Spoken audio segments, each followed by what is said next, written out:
বান্দা যখন ফিরে আসে ভাইয়া, কেউ যখন তওবা করে, ভুল বুঝতে পারে, আবার নতুন করে আল্লাহর কাছে ক্ষমা প্রার্থনা করে, কসম খোদা আল্লাহ তাআলা ভীষণ খুশি হয়।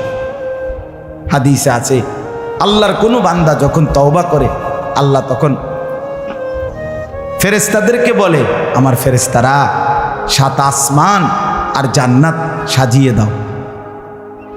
ফেরেশতারা জান্নাত সাজায়, আসমান সাজায়। ফেরেশতারা ডেকে বলে, রব্বুল আলামিন কি হলো যে কারণে আসমান সাজাইলেন, জান্নাত সাজাইলেন? রব্বুল আলামিন তখন বলে, আসলাহাল আবদু মাওলাহু, এক ভেগে যাওয়া গোলাম আজকে তার মনিবের সাথে সম্পর্ক ঠিক করে ফেলছে। আল্লাহ আল্লাহ বলে, আমার এক গোলাম আমার থেকে ভাইগে গেছিল রে, অনেক দিন ওই আমারে সেজদা দেয় নাই, আজকে দিছে। অনেক দিন সে আমারে ডাকে নাই, আমি খুব কষ্ট পাচ্ছিলাম। আমার বান্দা আমার হাতে গড়া, আমার দেওয়া নাক, চোখ, কান, আমার দেওয়া জবান, আমার দেওয়া জিহ্বা, আমার গড়া বান্দা আমারে ভুলে আমার থেকে ছুটে গেছে। আজ আমার সেই ভেগে যাওয়া বান্দা আমার কাছে ফিরে আসছে। লাল্লাহু আশাদ্দু ফারহান বিতাওবাতি আবদি, নবী সাল্লাল্লাহু আলাইহি সাল্লাম বলেন, আল্লাহ তাআলা ভীষণ খুশি হয় বান্দা যখন তওবা করে। এজন্য যুবক ফিরে আসো, নওজোয়ান ফিরে আসো, নিজের ক্ষতি করো না। আমি প্রত্যেক দিন বলি ভাইয়া, তুমি মরে গেলে হ্যাঁ পৃথিবীর কিচ্ছু আসবে, এই বন্ধুরা ধোকা ধোকা।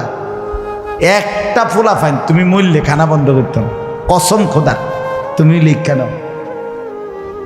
তোমার একটা ফ্রেন্ড এক লগে যদি বইয়ে বইয়ে বিড়ি খায়, তোমার লগে গাঞ্জা খায়, ফুটটা খায়, বাবা খায়, মদখোর, গাঁজাখোর, একসাথে বইয়া উলঙ্গ ছবি দেখো, ওই জানোয়ারের জিজ্ঞেস করো বলে, আমি মরলে আমার ঠ্যাংটা ভাঙলে তুই একবেলা খানা বন্ধ রাখবি।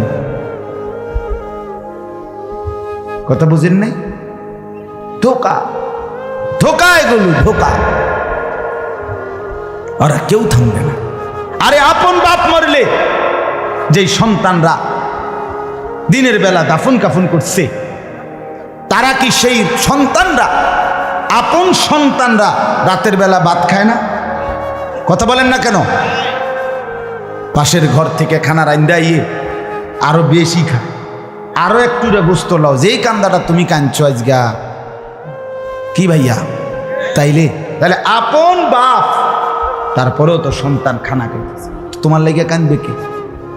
এর জন্য পৃথিবী আমাদের কারো জন্য থামবে না ভাইয়া, থামবে না। সামনের গাড়ি অ্যাক্সিডেন্ট করে, পেছনের গাড়ি অপেক্ষা করে না, পাশ কাইটা কাইটা চলে যায়। জ্যাম বাজ্যা গেলে আরো চিৎকার শুরু করে, আরে লোক মরে গেছে, আরে মরলে মরুক বেটা, রাস্তা ক্লিয়ার করতে কও। ঠিক কিনা বলেন না কেন? তোর বেটা বেটা কেডা মরছে না মরছে বেটা, এর লেগে বুঝি মানুষের রাস্তা আটকায় রাখবে, মানে এই যুক্তি দেখা। তাহলে কেডা মরছে না মরছে মানে তোর মতো এক মানুষ মরছে। ঠিক কিনা বলেন না?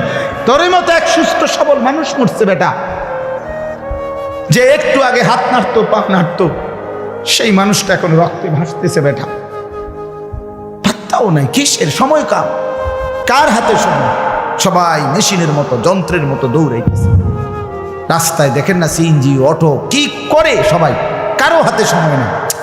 ঠিক কিনা বলেন? কে কাকে ঠেলিয়া যাবে, কারো হাতে সময়, কে কার জন্য থামবে। এই জন্য তুমি নষ্ট হয়ে গেলে বন্ধু, কেউ তোমারে ফিরাবার নাই। তোমার জন্য ভাববে কেউ, ডাকবে কেউ, কাঁদবে কেউ নাই। আরে আপন মা বাপের তো খবর নাই এখন। আপন বাপ সাইয়া রইছে, দেখে তার ফুতে আজকে 6 বছর 9 বছর এক ওয়াক্ত নামাজ পড়ে না, এবড়া বয়ে বয়ে বিড়ি খায়, বন খায়, চা দিয়া ভিজাইয়া খায়। এবারটার মাইছ না চাইতাম নামাজ পড়লে পড়ছে, না পড়লে রাতের ব্যাপার। বাবুরে টেহা দনে দিছে, টাকা দিলে খালাস। যদি সুতে টাকা দেয় বাপের কোনো অসন্তুষ্টি নেই, আর যদি টাকা না দেয় এবড়ার গজবে আল্লাহর আরশ কাঁপে। ফুতের উপরে লানত দিতে দিতে, অভিশাপ দিতে দিতে শেষ। কারণ টাকা দেয় না, টাকা দেয় না, পুরা গ্রাম হাইটা হাইটা তখন মানুষের কাছে বদনাম। এই ফোলাগারে মানুষ করছি আমি, এই ফোলার লাগিয়া জীবন যৌবন শেষ করছি, 12 লাখ টাকা সুদে লইয়া তারে আমি নিজে বিদেশ পাঠাইছি। কত বড় নেয়ামতের কথা। বেশরম মানুষ সুদে টাকা লই আবার মানুষের দ্বারে কও এত বড় হারাম কইরে আবার কইতেছ, হ্যাঁ 12 লাখ টাকা দিয়ে ফোলা বিদেশ ফাড়াইছি আমি, কিস্তি লইছি আমি, সুদে লইছি আমি, আর অন ফোলা গাও একটা টাকা দেয় না। তার মানে সম্পর্কটা হয়ে গেছে এখন টাকা পয়সার ভিত্তি। আখেরাত কোথায়? আখেরাত কোথায়? আমার মা বলছিলেন, আজীবন আমার আব্বা বলতেন, আলহামদুলিল্লাহ আমার আব্বা, আমরা 5 ভাই মাদ্রাসায় পড়ছি, 5 ভাই আলেম হয়েছে। আব্বা আজীবন বলতেন, আমার স্বপ্ন আমার ছেলেরা 5 জন আলেম হবে, আমার কবরের পাশে চারদিকে আমার ছেলেরাই দাঁড়াবে। এই বছর আমরা ঈদের 2 দিন পরে বাবার কবরের সামনে মসজিদে গ্রামে মাহফিল করছি। আমি বয়ান করছি, আমার বড় ভাই বয়ান করছে, আমার ছোট ভাই বয়ান করছে, আমার আব্বার, আমরা 5 ভাই 3 বোন, আমাদের ছেলে মেয়ে মিলে, আর আমার মা বাইচা আছে, আমরা মোট 45 জন। আমার বাবার বংশ, মা সহ, মা ছাড়া 44 জন, মা একজন, 45 জন, একের গুণা 45 জন, 45, আলহামদুলিল্লাহ। একেবারে 45 জনের ছোট বাচ্চাটাও, একবারে 2.5 বছরের বাচ্চাটাও আলহামদুলিল্লাহ আল্লাহর নাম বলতে পারে। 2.5 বছরের মেয়েটাও ওই মজলিসে গেছে, আমাদের সবচেয়ে ছোট, সেও মাথায় হিজাব ছিল, আল্লাহর নাম রাখছে। দাদা ভাইয়ার কবরে দাঁড়াইছে, নানার কবরে দাঁড়াইছে। এই জন্য বললাম মা বাপদেরকে অনুরোধ করি, সন্তানের প্রতি কদর করেন, সবাই মিলে ফিকির করেন, দেখেন আয়াতের তর্জমাটা শুনেন, তাইলেই কথা শেষ। আল্লাহ তাআলা বলেন 25 নম্বর পারা কোরআনুল কারীমের 43 নম্বর সূরাটার, এই সূরার 7টা আয়াত, ব্যাখ্যা লাগবে না, শুধু তর্জমা শুনে তাইলেই বুঝবেন। আল্লাহ বলেন 74 নম্বর আয়াত থেকে পড়ছি, ইন্নাল মুজরিমিনা ফি আযাবি জাহান্নামা খালিদুন। আল্লাহ তাআলা বলে, নিশ্চয়ই পাপীরা জাহান্নামের আযাবে চিরস্থায়ী থাকবে। ইন্নাল মুজরিমিনা ফি আযাবি জাহান্নামা খালিদুন, নিশ্চয়ই পাপীরা জাহান্নামের আযাবে চিরস্থায়ী থাকবে। কতদিন? এবার আল্লাহ আবার ব্যাখ্যা করে বলে, বান্দা বুঝেছো? লা ইউফাত্তারু আনহুম, 1 সেকেন্ডের জন্য বিরতি দেওয়া হবে না।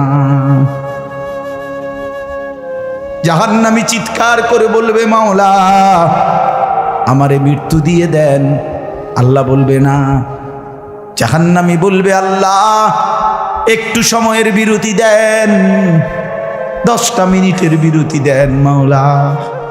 24 ঘন্টার আগুন, আমারে 10টা মিনিট একটু আলগা থাকতে দেন, আমি যে আর পারছি না মাওলা, এতটা ভীষণ আযাব আমি যে আর সইতে পারছি না মাওলা, আর পারছি না। লা ইউফাত্তারু আনহুম, আল্লাহ বলেন 1 সেকেন্ডের জন্য জাহান্নামের আযাব, আগুন বিরতি দেয়া হবে না। ফাতরা মানে কি নাই? বিরতি।